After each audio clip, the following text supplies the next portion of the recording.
Goeiemôre. Ekskuus dat ek nou so, maar daar's ek nou. Ja, baie welkom vanoggend hierson. Ek het half verneem nou hier soos wat ek nader gekom het. Ek en Marlene was nou so vir 'n klompie dae was ons weg gewees. En nou klink dit vir my asof daar 'n nuwe ontwikkeling in die gemeente is. Ons het 'n gewoonte hier dat ons mekaar sê vir mekaar hallo en hoor hoe dit gaan ensovoorts. Nou klink dit vir die nuwe is ons gee vir mekaar drukkies. Wow, moenie loopie. Moenie loopie. Partykeer moet 'n mens geleidelik ook gewoond raak aan nuwe gewoontes. Ons was so vir 3 weke in 'n wêreld gewees waar dit koud is en is eintlik lente, maar dis winter en die kinders was nie in die skool nie en hulle het heel 3 weke op matrasse by ons in die kamer geslaap, al is daar genoeg ander plek en hulle was nie haastig gewees om soggens wakker te raak nie. Julle weet mos soos klein kinders, hulle kom kruip te vroeg in. Maar hierdie het lekker geslaap en dan slaap ons nou sommer saam. So ons het nou in 'n nuwe gewoonte gekom om eers oggens 8:00 of 8:30 en dan lê jy nog 'n uur lank en jy lees stories en so aan. 'n Mens kom ook in nuwe gewoontes. En partykeer kom jy moeilik in 'n nuwe gewoonte. So kom ons hou by die ou gewoontes. En ek wil vir julle vra dat julle seker maak wie rondom julle sit en dat julle mekaar ordentlik hallo sê. Ag, en vra sommer 'n vraag of wat as jy dit ook graag wil doen.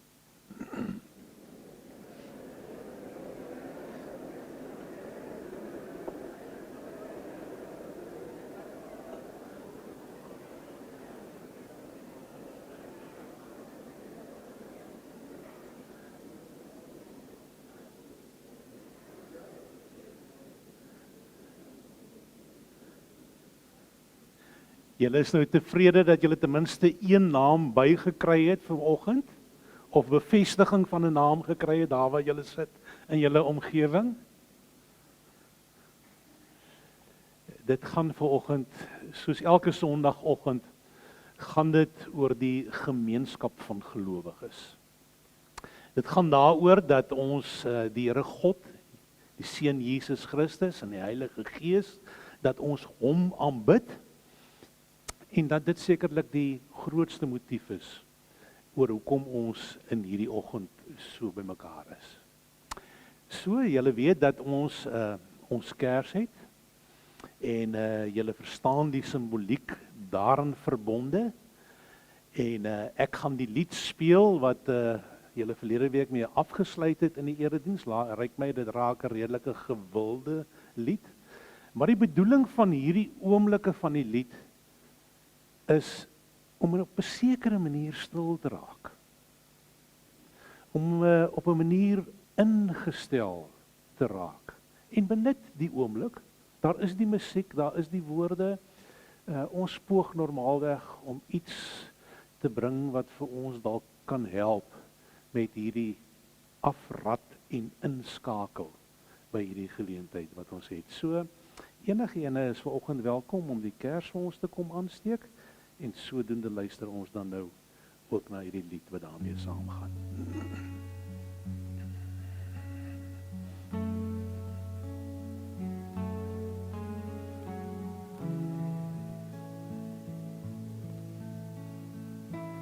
Gaan jy naby kom? Okay. Kom ek help jou. Ons Vader daarbo in die hemel. Die naam is groot en heilig. Laat jy wil ook hier geskied. Soos dit in die hemel is. Hou ons vas, Heer.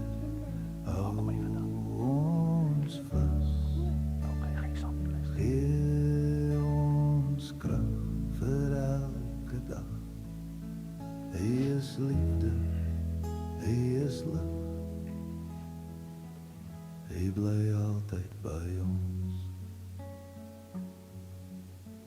Gee ons brood wat ons vandag nodig het en vergeef ons elke skuld, soos ons ook ander moet vergewe wat verkeerd teenoor ons doen. Hou ons vas, Heer, hou ons vas, gee ons krag vir elke dag. U is liefde, U is lig, U bly altyd by ons.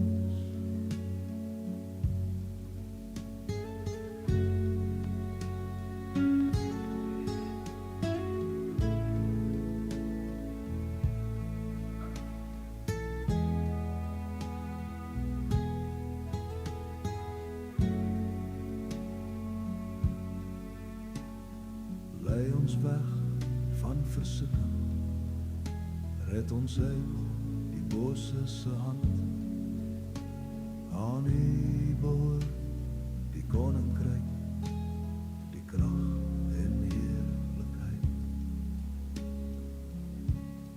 Hou ons vas, Heer, hou ons vas, gee ons krag vir elke dag.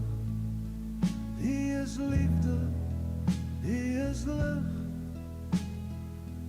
U bly altyd by ons.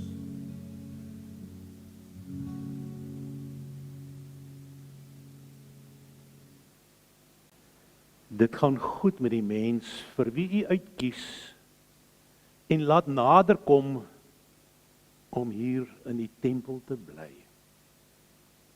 Laat ons dan die goeie dinge in U huis in oorvloed geniet. Die goeie dinge in die heilige woning. Amen. Liewe broers en susters, in die naam van die Vader en die Seun en die Heilige Gees. Genade vir julle. En mag julle dit ook beleef in hierdie oomblikke as ons vanmôre so bymekaar is. Ons het ook vanmôre vir Herman. En Herman, hoe kom dit as ek by daai visser, nê? Waar is ek nou? Namens die Gideon, sy vriende, sy vrou ensovoorts, en hulle gaan later in die erediens gaan hulle ons 'n bietjie herinner aan die betrokkenheid wat hulle ook in hierdie wêreld van ons het. Ons het 'n lied wat ons wil saam sing in aansluiting by al die wonderlike liedere in die voordiens. So kom ons staan op en dan sing ons al hierdie verse wat ons hierso op hierdie lied kry.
Dankie.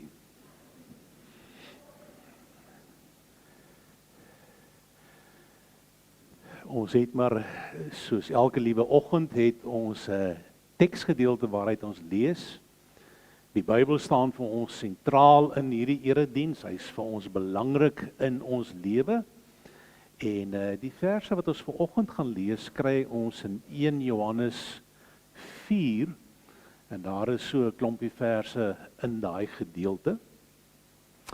So as daar van julle is wat vanmôre die Bybel saamgebring het, dan kan julle so lank daarna toe kan julle blaai. 1 Johannes 4 hier aan die agterkant van die Bybel, net so kort voor Openbaring, gaan julle hom kry. Die eerste brief daarvan.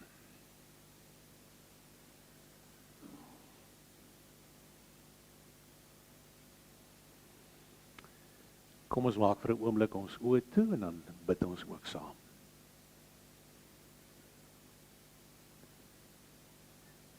Hemelse Vader,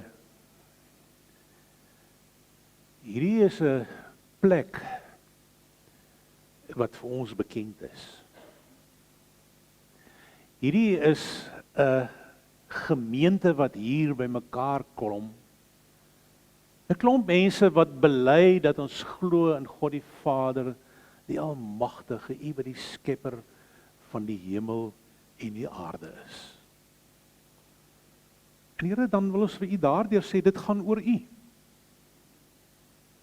As ons dalk nog moontlik vasgevang is by 'n klomp dinge wat met ons gebeur het in die oggend en deur die loop van die week, en dit moontlik maak dat daar op hierdie stadium nog 'n bietjie 'n afstand is tussen ons en U, dan wil ons bid, Here, dat U in hierdie oomblikke vir ons kalmte, rustigheid en vrede sal gee. Sodat ons ook elke oomblik hier in hierdie gebou en hierdie byeenkoms kan geniet. Dat ons vir U kan geniet, dat ons mekaar kan geniet.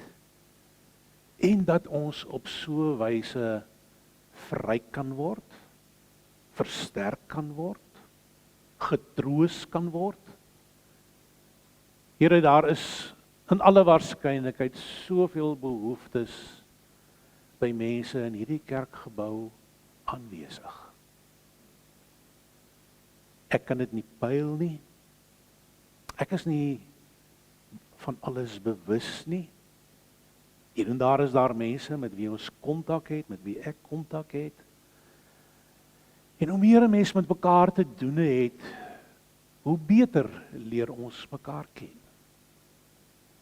Here, daarom tree ek in vir elkeen in hierdie oggend wat 'n baie spesifieke behoefte het. Wil U so inwerk in mense se lewens en hulle gedagtes, sodat hulle in hierdie oomblikke vir U kan beleef. Wil U gee, Here, dat daar niks sal wees wat in ons pad staan om hierdie oomblikke te geniet nie. Amen. Ek is by daardie teksgedeelte. Ek gaan hom stadig lees. Ek gaan eintlik maar by kan ek amper al sê hier rondom vers 11 gaan ek veral 'n bietjie stil staan, maar dis 'n vol en 'n ryk gedeelte. Soos wat ek lees, sal die woorde vir ons aangedruk word en kom ons neem hierdie woorde dan ook in. Geliefdes, ons moet mekaar lief hê, want die liefde kom van God. En elkeen wat lief het, is 'n kind van God en ken God. Wie nie lief het nie, het geen kennis van God nie, want God is liefde. Hierin is God se liefde vir ons geopenbaar. Sy enigste seun het hy na die wêreld toe gestuur, sodat ons deur hom die lewe kan hê. Werklike liefde is dit. Nie die liefde wat ons vir God het nie, maar die liefde wat hy aan ons bewys het deur sy seun te stuur as versoening vir ons sondes. Geliefdes, as dit is hoe God sy liefde aan ons bewys het, behoort ons mekaar ook lief te hê. Niemand het God nog ooit gesien nie, maar as ons mekaar lief het, bly God in ons en het sy liefde in ons sy doel volkome bereik. Hieraan weet ons dat ons in hom en hy in ons bly. Hy het ons sy gees gegee. En ons het gesien en is getuie daarvan dat die Vader die Seun as redder vir die wêreld van die wêreld gestuur het. Wie bely dat Jesus die Seun van God is? God bly in hom en hy in God. En ons ken die liefde wat God vir ons het en ons glo daarin. God is liefde. Wie in die liefde bly, bly in God en God bly in hom. Hierin het die liefde sy doel volkome met ons bereik. Ons het niks te vrees vir die oordeelsdag nie, want hierdie wêreld lewe ons reeds deur die liefde net soos Jesus. Waar liefde is daar geen vrees nie. Maar volmaakte liefde verdryf vrees, want vrees verwag straf, en wie nog vrees, het nie die volmaakte liefde nie. Ons het lief, omdat God ons eerste lief gehad het. As iemand sê, ek het God lief en hy haat sy broer, is hy 'n leienaar. Want wie sy broer wat hy kan sien, nie lief het nie, kan onmoontlik vir God lief hê wat hy nie kan sien nie. En hierdie gebod het ons van hom gekry. Wie vir God lief het, moet ook sy broer lief hê. In 'n baie groot mate gaan dit hier oor God se liefde vir my. God se liefde vir elkeen van julle wat in hierdie oggend hier sit. Wie vir God lief het, moet ook sy broer lief hê. En terug by vers 11 wat sê, geliefdes, as dit is hoe God sy liefde aan ons bewys het, behoort ons mekaar ook lief te hê. Ek sal vir julle graag in die oggend wil vra, wat dink jy, wat is dit waaroor hierdie lewe van ons ten diepste gaan? Waaroor gaan dit wesenlik in hierdie lewe van ons? 'n Mens, ek sou natuurlik nou kon vra, reageer 'n bietjie daarop. Sê vir my, wat is dit wat in julle leef en waarvan julle bewus raak in hierdie oomblikke? Kom ek waag. As ek nou sou sê, in hierdie lewe gaan dit oor liefde. Om 'n verhouding met God te hê en om vanuit dit uit ook 'n verhouding met gelowiges, ander mense te ontwikkel. Sou ons daarmee 'n eind weg kon kom as ons dit vir mekaar sê? Dit voel tog vir my asof hierdie teks ons help. Moontlik is daar ander wesenlike goed in die lewe waaroor dit ten diepste gaan. Maar hierdie aspek is vir God uiters belangrik vir ons wat in hom glo. As ek dan nou moet sê die volgende, dan glo ek gaan dit vir julle bekend klink. Jy moet die Here jou God lief hê uit jou hele hart en wese. En jy moet jou naaste lief hê soos jouself. In hoeveel eredienste het ons nie al gesit dat ons hierdie bewoording op een of ander manier gehoor het nie. In die evangelies, daar waar Jesus met die bergpredikasie besig is dit dan vir my wonderlik om te hoor hoe hy daarmee begin en sê, gelukkig is hulle wat weet hoe afhanklik hulle van God is. En dis Jesus wat dit sê, want Jesus weet ten diepste hoe afhanklik hy van God sy Vader is. En dalk is dit gepas om op hierdie oomblik te sê, dit is hoekom ons heel verlede jaar geleef het met die tema wat gesê het, gewortel in God. Diep gevoed, gewortel in God self. Maar dit is natuurlik so, dat daar soveel ander dinge is, wat die lewe vir ons die moeite werd maak. Ek het 'n vermoede, dat 'n groot hoeveelheid van ons wat in hierdie oggend hierso sit, sal sê, maar weet jy, goeie versorging, en die voorbereiding vir goeie versorging, vir die moment, vir die fase waarin ek nou in my lewe is baie belangrik. En hoe langer jy in hierdie fase van jou lewe is, waar jy nie meer voldag werk, en daarmee saam 'n inkomste aan die einde van die maand kry nie, hoe meer raak 'n mens hiervan bewus. En as dit so gebeur, dat jy by die dokter moet uitkom, en by die hospitaal moet uitkom, en by die scan moet uitkom, dan dink ek is daar baie mense wat in die lewe dalk eers al gesê het, geld is nie alles nie. Maar dit kan vir jou geweldig baie help, as dit gaan oor jou gesondheid. En daar is soveel wat die mediese wêreld vir 'n mens kan doen op die huidige stadium. Maar daar is altyd 'n prys daarin verbonde. So, as hierdie goed nie in plek is nie, en as jy nie die punte bymekaar kan kry nie, dan raak die lewe, sou ek sê, baie onplesierig, onsmaaklik, en by tye onuithoubaar. En dit bring mee, dat daar baie mense is, jonger, werkende mense is, wat alles insit, wat hard werk, en wat bymekaar maak.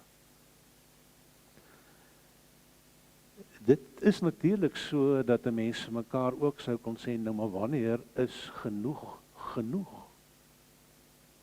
Maar, dit kan so maklik gebeur dat onder andere, en ek sou 'n klomp ander goeders ook kon noem, maar dat 'n mens se werk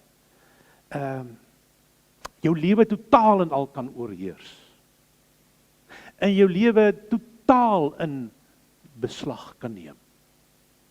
En veral as jy 'n ywerige, gefokusde mens is wat deurentyd jou beste wil gee, dan draai dit in 'n groot mate daaroor dat jy jou beste wil gee. En dat jy 'n sukses wil maak ook daarmee saam. Ons sien dit by ons kinders wat jonk is, wat jonk in die bedryf is. Hoe dit 'n invloed in hulle lewens het. Die gevaar is natuurlik dat dit so maklik op die ouene kan gaan net oor besittings en nog en nog en nog. En dan is daar 'n ding wat ook kan inkruip, en dit is die status wat daaraan verbonde is. Daar's meer van my vriende en van my kollegas wat al vir my gesê het, weet jy, ek voel nie lekker oor hierdie aftrede ding nie.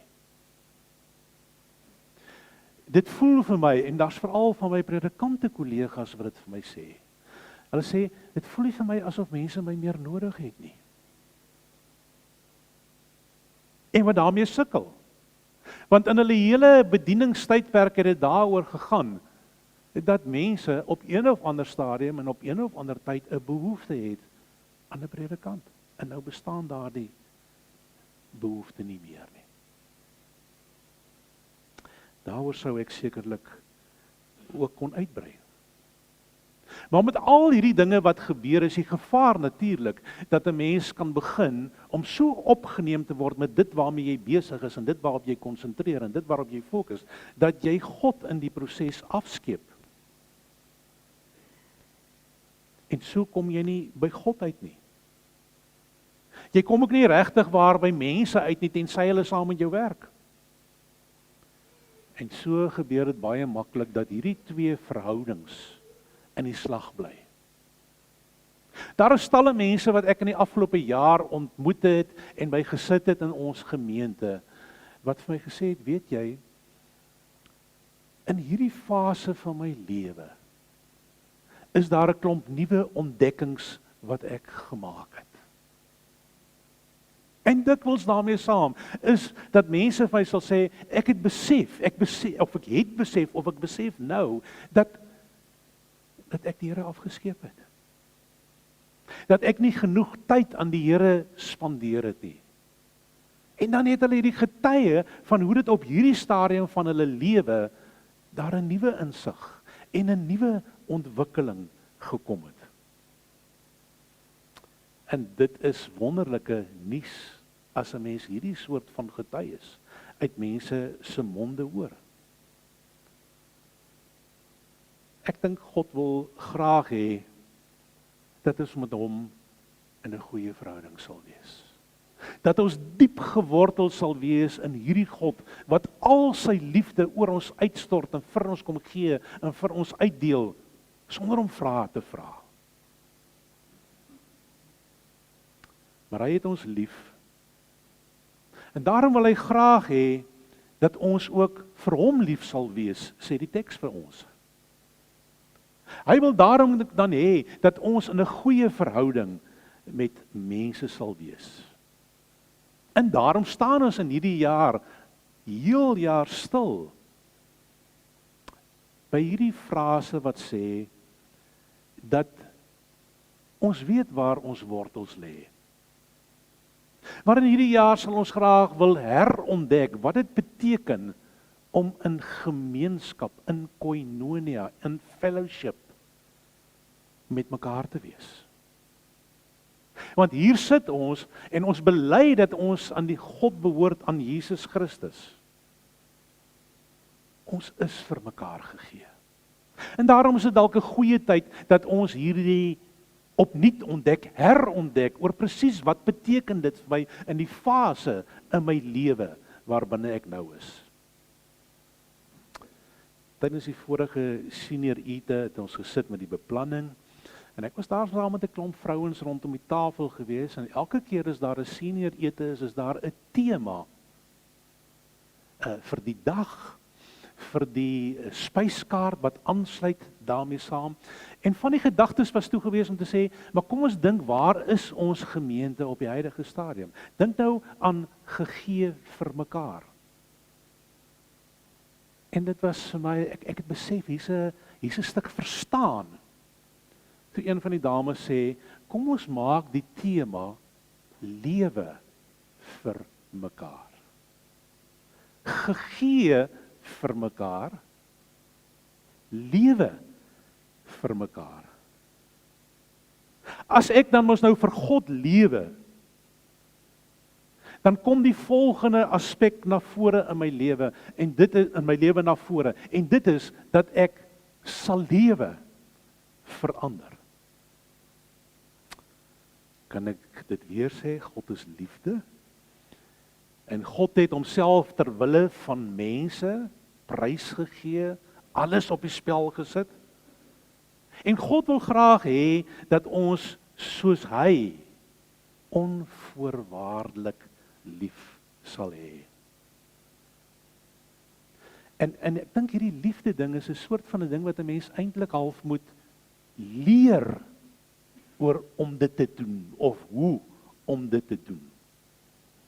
God wil hê dat ons sal leer en geleidelik al meer en meer mense, gelowiges vir 'n wegtrek, lief sal hê. Mense wat saam met ons in dieselfde familie is. Dat daar 'n besondere band sal ontwikkel tussen ons. Maar dit is so dat dit vir ons dikwels moeilik is om lief te hê. Want daar is maar 'n soort van 'n geneigtheid by ons aanwesig om ons eie belange baie dikwels voorop te stel. Ek het behoeftes. Daar is belange in my lewe wat dalk ooreenstem met joune, maar daar's dalk ook ander belange in my lewe. En hierdie goed is maar baie sterk in ons lewens aanwesig.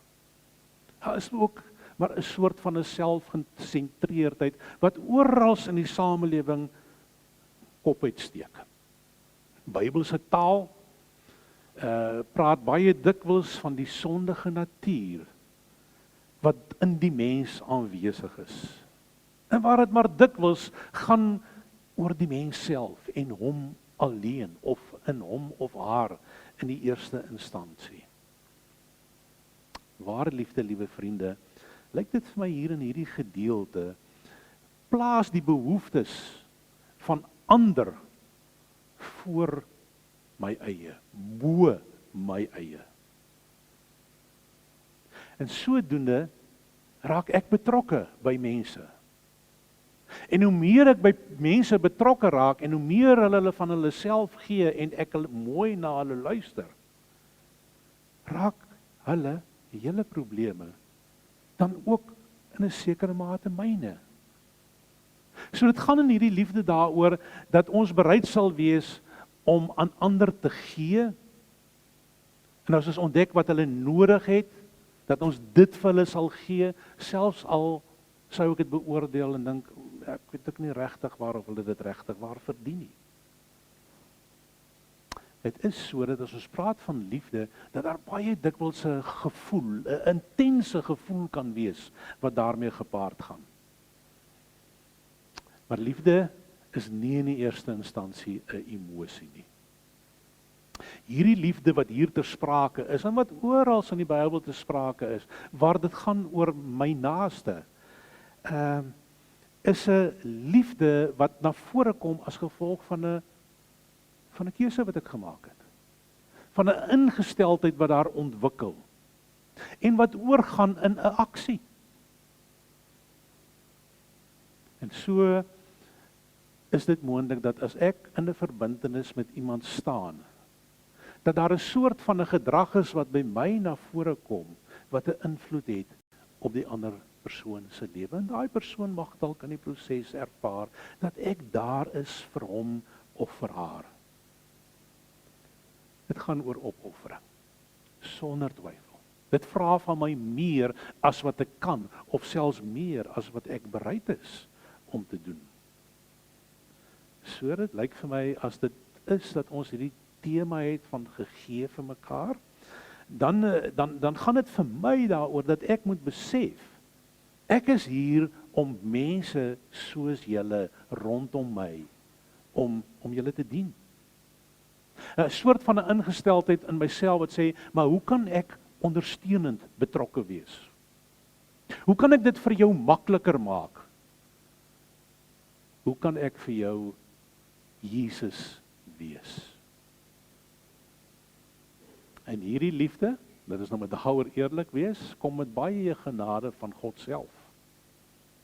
Maar dit is ook so dat daar 'n soort van oefening is wat daarmee gepaard moet gaan. Want as ek hierdie besef het, as ek hierdie begrip het, dan moet ek myself ook gee om dit aan te leer. Dit het dalk te doen met die nuwe gewoonte waarvan ek in die begin gepraat het. En dalk moet ek juis die gebed bid om te sê, o Heilige Gees, help my dat ek in alle omstandighede liefdevol sal optree. Ek sukkel daarmee. Daar's party situasies wat vir my baie moeilik is, maar dis juist daar waar U moet kom en waar U vir my moet kom help. So, dit gaan oor 'n doelbewuste keuse. Moeder Teresa het op 'n stadium gesê, and so let us always meet each other with a smile. For the smile is the beginning of love. And once we begin to love each other naturally, We want to do something. Hier in hierdie gemeente van ons is daar 'n aantal gewoontes rondom die erediens. Dit het my opgeval en baie mense bevestig dit vir my, dat as jy hier by een van hierdie deure instap, dat 'n mens met 'n groot hartlikheid ontvang word. Daar is hier en daar mense wat dit nie heeltemal beleef nie, ja. Maar ek dink dis kenmerkend, veral in die voorportaal. Mense gaan self so ver om ons nou vir jou 'n drukkie te gee. Julle het mos nou gehoor wat sê ek van drukkies. En julle het verlede Sondag se diens en julle is so afgesluit. Daar is selfs 'n oomblik waar ons na mekaar kan draai, kennis kan maak, 'n naam kan vra, vir 'n oomblik kan hoor hoe dit gaan. En ek het een keer vir julle 'n videoetjie gewys wat ek so vinnig gemaak het, terwyl julle so besig was om by mekaar uit te kom, dat julle nie gesien het wat ek besig is om te doen nie. En op 'n stadium het ek dit gewys in die erediens om te sê, dit is wat ek hier van hierdie kant af beleef. Dis die rede hoekom daar koffie en tee na die erediens is. En in die tydperk wat ek weg was, die wonderlike ontwikkeling, dat daar ook 'n groepie kerkraadslede is wat voor die erediens by mekaar kom, vir 'n tyd van gebed, wat by ons kom aansluit in die konsistorie, en wat van vandag af ook hier beskikbaar sal wees na die erediens, sommer hier, of jy sou moontlik in jou bank kon bly sit, en hulle sou kon na jou toe kon kom na die erediens, dalk het jy iets wat jy wil sê, iets wat jy wil deel, dalk wil jy sommer net hê dat iemand vir jou sal bid. Dis alles hierdie dinge wat ek nou opgenoem het, en daar sou baie meer kon wees, wat daarmee te doen het om ons te help, om nader en nader en nader aan mekaar te kom. Ek weet dit is sodat van julle sal sê, hierdie goed is nie vir my nie, ek hou nie daarvan nie, ek het nie lus om deel te wees daarvan nie. Dit kom net eenvoudig nie van self nie. En jy voel nie gemaklik nie. En dit het dalk te doen met jou persoonlikheid, waarvoor ek baie, baie groot respek het. So, ek dit nou nie gesê in die begin nie, maar ons was, ek en Merlin was so vir 3 weke 'n bietjie weg gewees na ons kinders, na 'n eilandjie toe met die naam van Isle of Man. Ek verduidelik dit baie dikwels so om te sê, hier sit Skotland en hier sit Ierland, en hier so sit Isle of Man. En as jy nou enigiets van motorfietsse weet of daaroor begeesterd raak, dan sal jy weet van die TT wat jaarliks daar plaasvind. Maar Merlin sê mos nou altyd, ons hou daarvan om kerk toe te gaan. Nou sy praat eintlik namens haarself. En dan gaan ek maar saam. Nee, is nie waar nie. So die eerste Sondag was die Paasnaweek gewees, en daar kon ons later in die middag voor die TV-skerm sit, en ons was deel van die erediens hier. En dit was ons heerlik. Die volgende Sondag, en ons was nou al 4 keer daar gewees, nou as hierdie, saam met hierdie keer, kom ons nou soek jy, kyk, daai wêreld is vol kerkgeboue, duidelik en helder staan hulle uit. Nou soek ons 'n plek waar ons erediens kan bywoon. So ons was in die Katolieke kerk al gewees, ons was in die Anglikaanse kerk gewees, ons was in die Methodiste kerk gewees, ons was in die Hope kerk gewees, ons het al 'n erediens bygewoon in 'n bioskoop, in die teater daarso. En dan het ek by tye so 'n bietjie 'n aanvoeling en 'n verstaan van hoekom sukkel die kinders wat Afrikaans sprekend is en uit 'n sekere konteks uitkom om regtig waar deel te raak. En dan is die skerm, die ou groot skerm daar in die woonkamer, is 'n goeie ontvlugting. Alternatief, sou ek graag wil sê, maar dis nie die ding nie. So vir jaar besluit ons toe, ons gaan na 'n baptiste kerk toe, sommer daar, Douglas is die hoofstad daarso, nie baie naby in die huis, en is 'n ou kerk wat op 'n wonderlike manier binnekant gemoderniseer is met groot sensitiwiteit. En daar kom sit ons, en aan die einde van die erediens, toe of na die erediens, toe sê ek en Merlien vir mekaar, maar dit was vir ons goed gewees. Ons voel hier is 'n manier waarop ons aanklank gevind het by 'n groot verskeidenheid van dinge wat vir ons voorgehou is tydens die erediens. Ek sê vir hom, wie dit voel vir my baie soos Langebaan, maar dan kort een ding. Daar stap ons as vreemdelinge in en niemand sê vir ons hallo nie. En as 'n man wat so 2 stoele van my afsit en die ou kom uit Rhodesia uit, maar hy is al 30 jaar in Isle of Man, hy het baie lus vir gesels. Ek het nie so baie lus gehad vir gesels op daai oomblikie, dat ek eerlik wees. Maar dit voel ons toe nou half, maar dit kon nog 'n verdere bydrae gelewer het vir vreemdelinge wat so in 'n nuwe plek by mekaar. Dit is 'n wonderlike geseënde geleentheid gewees. En aan die einde is daar vroue wat na ons toe gekom het en kom kennis maak het en met ons gesels het en hulle selfs vir familieverbintenisse in 'n taal, jy weet, ensovoorts. En ek dink toe ons weglaat, toe sê sy vir ons, geniet julle dag. Jy weet nou nie soos wat dit klink as ek dit sê nie. Maar 'n wonderlike ervaring van gemeenskap van gelowiges.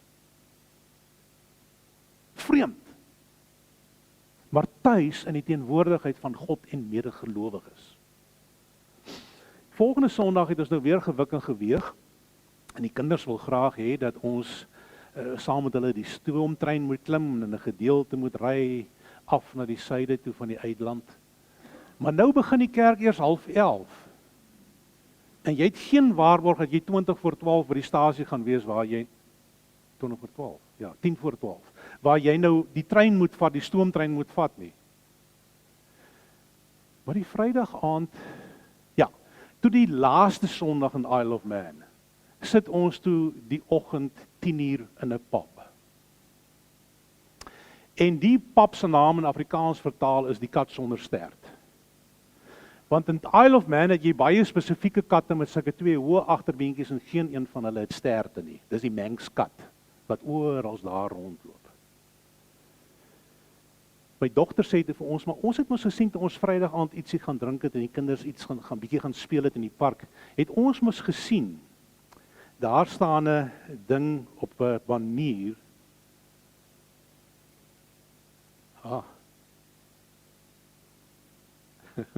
Kom ek probeer weer. Daar's 'n banier, 'n groot banier teen die heining van die pub.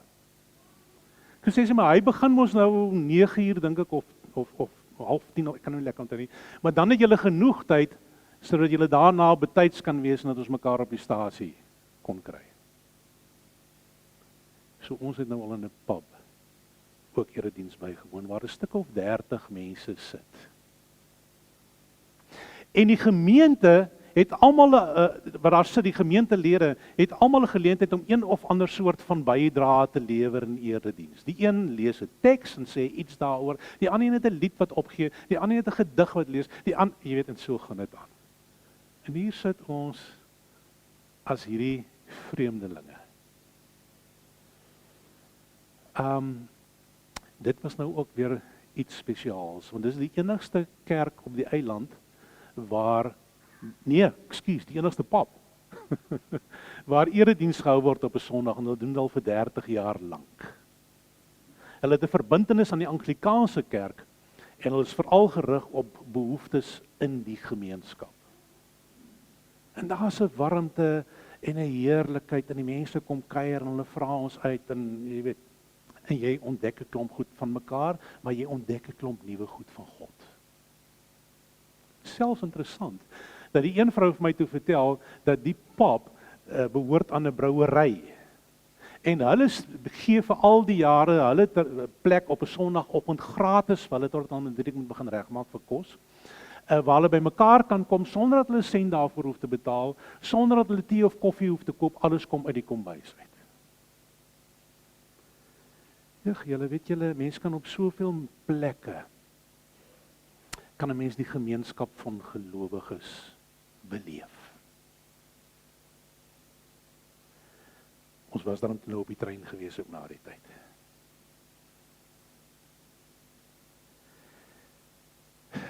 Liewe broer en suster, ons het ook groepe in die tyd wat nou so bietjie stadiger beweeg in die afgelope 2 weke. Maar as jy wil gaan oefen of wil gaan leer om liefde te bewys en prakties by mense betrokke te raak, dan is een van die beste plekke sekerlik in 'n klein groepie. Ek het gesien hoe werk dit waar 30 mense in 'n erediensie bymekaar sit in 'n pub. So die vraag is, hoe is dit vir ons moontlik? Waar kan ons en hoe kan ons dit doen? En as ek met lidmate begin gesels, is daar soveel kreatiwiteit. Ons is vir mekaar gegee. En miskien moet ek net gou daai dingetjie van Dorothy Day ook lees wat sê, if we love each other enough, we will bear with each other's faults and burdens. Daar is verseker mense in hierdie gebou waarvan jy meer hou as van ander. Met wie jy makliker kan gesels en met wie jy dalk makliker kontak sal maak. If we love each other enough, we will bear with each other's faults and burdens. En dit maak 'n gemeente ryk, bruisend, vol lewe en trek ander mense nader. Kom ons bid saam. Here, ek is mens met my eie voorkeure en my eie afkeure. Ek het my eie foute en ek het ook gawes van U ontvang. Maar ek hoor dat U groot erns daarmee het dat as ek aan U behoort, ek ook sal uitreik na ander gelowiges. Al is dit vir my moeilik, al het ek nie 'n behoefte aan groot groepe rondom my nie, en al is ek gemaklik met 'n 1 of 3 mense rondom my. Maar dankie dat ons mekaar so kan beleef. En Here, miskien vra dit by tye 'n bietjie inspanning, miskien moet ons 'n bietjie uit ons kassie uitbeweeg, miskien moet ons 'n bietjie oor ons grense tree. Dis ook nie altyd ewe maklik nie. Maar ons wil getrou wees aan U oproep, aan U wens vir ons. En daarom bid ek, Here, dat U vir ons elkeen individueel sal lei.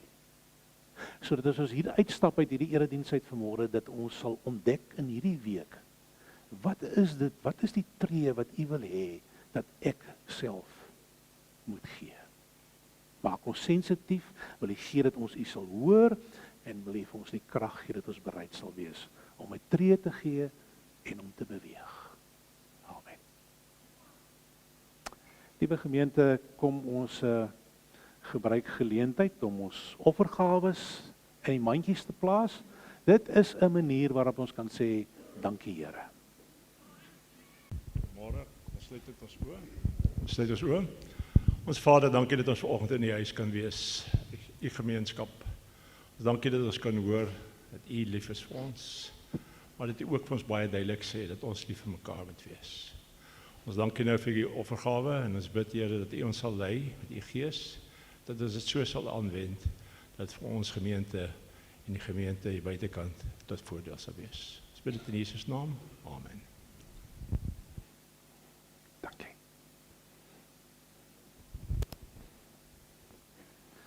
Herman, ek wil vra dat jy sommer hier by die mikrofoon uitkom. Daai videoetjie is beskikbaar, so jy kan sê wanneer ons hom onmiddellik.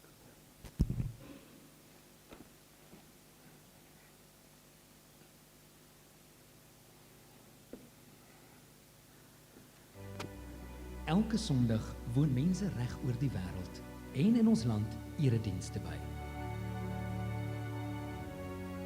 Vir die gemeenskap van gelowiges, vir aanbidding, vir geestelike groei en vir mense om hulle lewens te vernuwe deur die hoop wat daar in die woord van God is.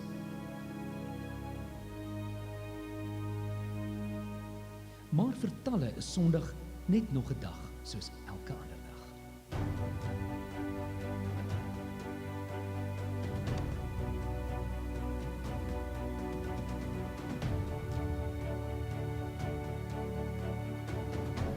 Dit is waar die Gideons inkom.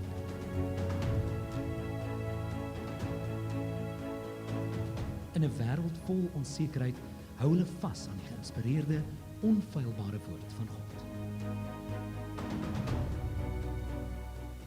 Waar daar geen uitweg is nie, wend hulle self tot God.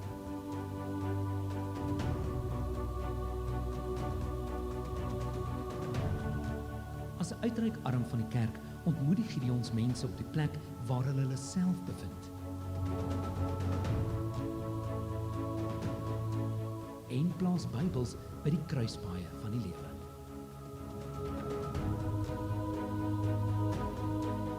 En op 'n persoonlike wyse word die boodskap van hoop gedeel met die reisiger. Mense in tronke en hospitale, kinders in skole, in die stede, maar ook in afgeleë gebiede, ver van kerke of infrastruktuur. En so word miljoene mense gered deur net een boek en die werking van die Heilige Gees.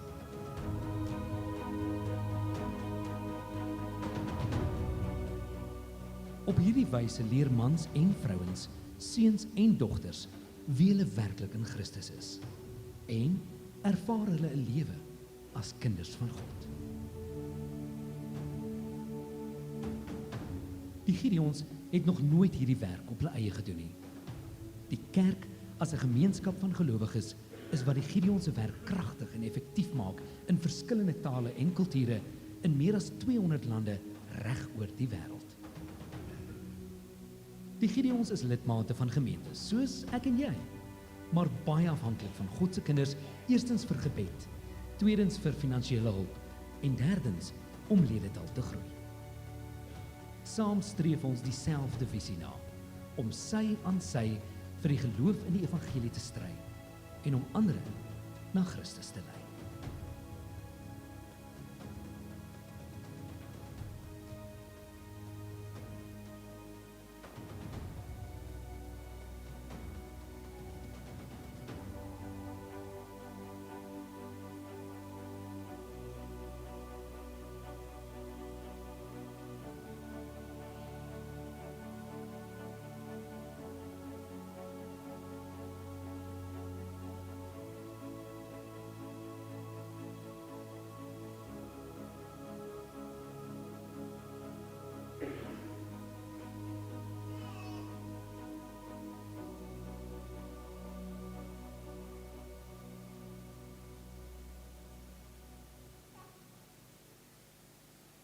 Herman, dankie. Herman, hulle is hier van ons gemeente, hulle is hier van Langebaan, hy werk nou wel op 'n nabye dorp, maar baie dankie dat jy vanmôre hierdie goedjies met ons kom deel.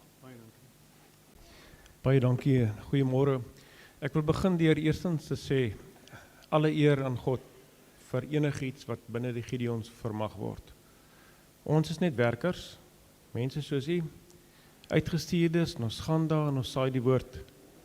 Ons vertel van mense van hierdie wonderlike belofte en die geleentheid en die hoop wat daar vir hulle is.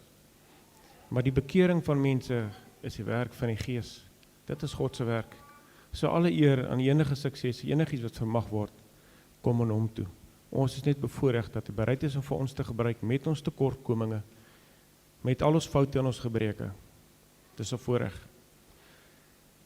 Ek wil graag vir julle herinner aan die belangrikheid van Matteus 28 vers 19 vir ons. En dit is waar Jesus vir sy disippels gesê het, gaan dan uit na al die nasies en maak die mense my disippels. En doop hulle in die naam van die Vader en die Seun en die Heilige Gees. En dit bevestig vir ons as Gideon die belangrikheid van samewerking. Want ons kan die woord uitvat, ons kan na die mense toe gaan, ons kan vir hulle gaan vertel, ons kan hulle belangstelling prikkel, dat hulle meer wil weet, dat hulle besef, maar is vir my iets, dis wat ek kort. Maar dan moet ek kerk toe kom, want dis hier by u, waar 'n vreemde persoon gaan inkom, wat dalk soekend is, en hopelik gaan tuis voel. Hier waar vreemde mense vir hom gaan sê, ek ken jou nie, maar ek is Herman, welkom by ons vandag. Dis hier waar die persoon van God gaan leer ken. En is hier by u in die kerk waar die persoon eventueel gedoop gaan word in die naam van die Vader en die Seun en die Heilige Gees. U het gehoor van maniere van betrokkenheid. Ons het die bitter nodig. Ek wil vir miskien een vinnige staaltjie vertel. Ek het 'n hele paar jaar terug, het ek een sonnaandoggend gepraat by 'n kerk, by Salaris Pass Village, so aan die voet van die Hottentots Hollandberge. En toe ek klaar is, toe vertel die Dominee Green, en dis regtig Reverend Green, dis nie die ou van die Cluedo wat ek opmaak nie. Dis regtig sy naam gewees. En toe vertel hy, toe hy as 'n jong seun so 'n klein rooi Bybeltjie gekry het. En hy sê hy het vir baie lank uit dit uit gelees. En begin bid. En eventueel het hy vir die Here leer ken. En hy het vir Jesus aangeneem as sy verlosser. En hy het predikant geword. En hy het sy hele lewe daaraan gewy om vir ander mense die boodskap van verlossing te bring. Wat ek vir u wil sê daarvan is, iemand soos u, wat hier in die bank sit vandag, ergens het iemand betaal vir so 'n klein Bybeltjie, wat daai persoon tot bekering gebring het, en wat op sy beurt weer honderde mense se lewens aangeraak het. So moet nooit onderskat die waarde van jou betrokkenheid nie. Dit wat jy doen, kan verrykende gevolge hê. Moet ook net nooit dink jy's nie goed genoeg nie. Kom ons gaan kyk in die Bybel. Jesus het mense met foute en gebreke, tekortkominge. Ons kom maar kyk, Abraham, Petrus, Paulus, Dawid, noem hulle, al die groot ouens. Daar's van hulle wat verskriklike foute en dinge in hulle lewe gemaak het. Hulle was goed genoeg. God het hulle gebruik. Net so as jy ook goed genoeg, dat hy jou ook kan gebruik. Ek wil miskien net ook dan afsluit deur te sê baie dankie vir hierdie gemeente se ruim bydrae wat hulle vir ons gee elke jaar finansiëel. Dit beteken vir ons baie, dit maak dit vir ons moontlik om Bybels na mense te kan vat, om 'n vinnige idee te gee. Ons bedien nie die Weskus area, wat nou Langebaan en omliggende dorpe is, en hierdie jaar het ons reeds 2100 Bybeltjies vir graad 8 kinders gegee.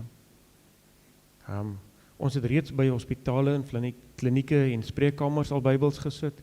Ons is tans besig met 'n dryf om Bybels te vat na die hotelle en die gastehuise toe. Ons vul maar aan. Mense pak dit partykeer in as hulle daar gebly het en ons gee nie om nie. Dis reg, ons sal dit weer aanvul. Maar u maak dit vir ons moontlik om dit te kan doen, so baie dankie. Ons hoop om binnekort by die vlootbasis in Saldanha 'n plasing te gaan doen by hulle nuwe inname, hulle nuwe rekruute. En ons is ook tans besig, Sondagmiddag as daar spanne wat uitgaan van die ouens, dan gaan besoek hulle die gevangenes in die houselle. Dis nou mense wat gearresteer is oor die naweek en nou wag om maandagoggend in die hof te verskyn. Om daar ons moed in te praat en vir hulle te sê, maat, maak nie saak wat jy gedoen het, hoekom jy is nie. Daar's 'n God wat vir jou lief het.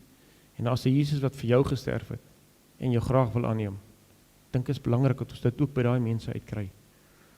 Laastens wil ek net vir u noem dat rentmeesterskap is vir ons belangrik, en ek noem dit graag vir u, want ons is in 'n wêreld waar verskriklik baie korrupsie is.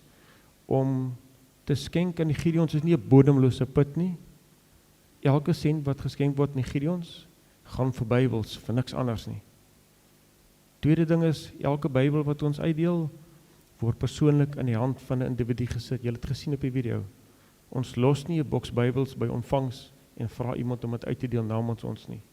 As ons 10.000 Bybels 'n jaar uitdeel, dan sit ons hulle een vir een in die hand van 'n persoon wat dit moet ontvang. Dominee, ek wil regtig, dis ons gebed dat die Here julle in hierdie gemeente sal seën met wonderlike geleenthede om vir hom te werk, en dat die mense dit sal aangryp met twee hande. Baie dankie, en ons wil net vra, as iemand na die tyd met ons wil gesels, ons sal hier voorwees, kom gesels met ons, vra enigiets wat jy wil weet, sal hy wees. Nogmaals baie dankie. Dankie Herman.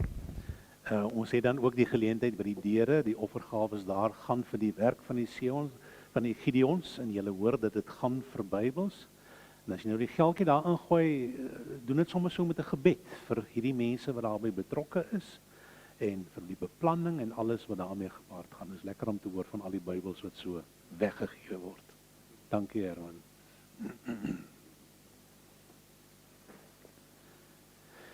En nou wonder ek wat ek my afstandbeheer deurgesit. Ek wil graag net die volgende paar dinge wil ek met julle deel. Daar is elke woensdagoggend 5:30 is daar 'n klomp manne wat bymekaar kom hier agter in die klein saaltjie. Ons wil julle nooi om saam deel te raak van daardie geleentheid.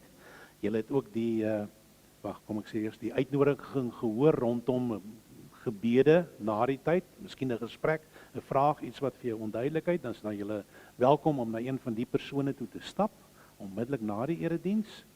En ek het 'n idee, daar was nog 'n koffie en tee prentjie. Ons het mos koffie en tee vandag, nê? Waar moet ek nou kyk? Daar is hy. Ek moet net inkom in al die ritmes, want hierdie voel nou amper vir my soos 'n vakansie. So julle is almal welkom om na die erediens daar 'n draaitjie te kom maak. Kom ons sing hierdie lied, ons het hom al 'n paar keer gesing by ons in die erediens. En dan sluit ons so af.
Liewe gemeente, en dan is daar nog van hierdie werkboekies wat beskikbaar is in die kerkkantoor. Julle is welkom om dit deur die loop van die week daar te gaan kry, enige iemand.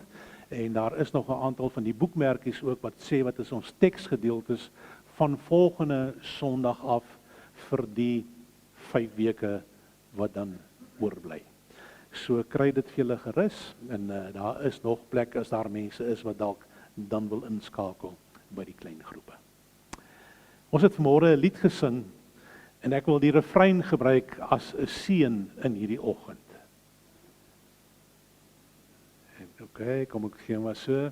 Liewe broers en susters, mag die Here jou help om altyd so te leef om ander hoër te ag as jouself.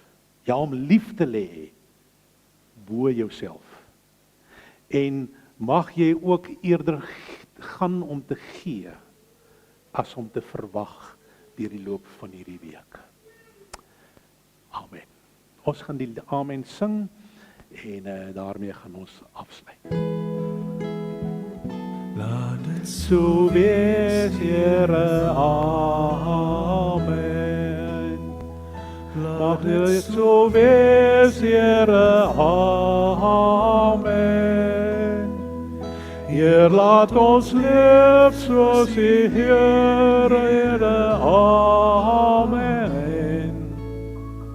Laat dit so wees, Here, amen.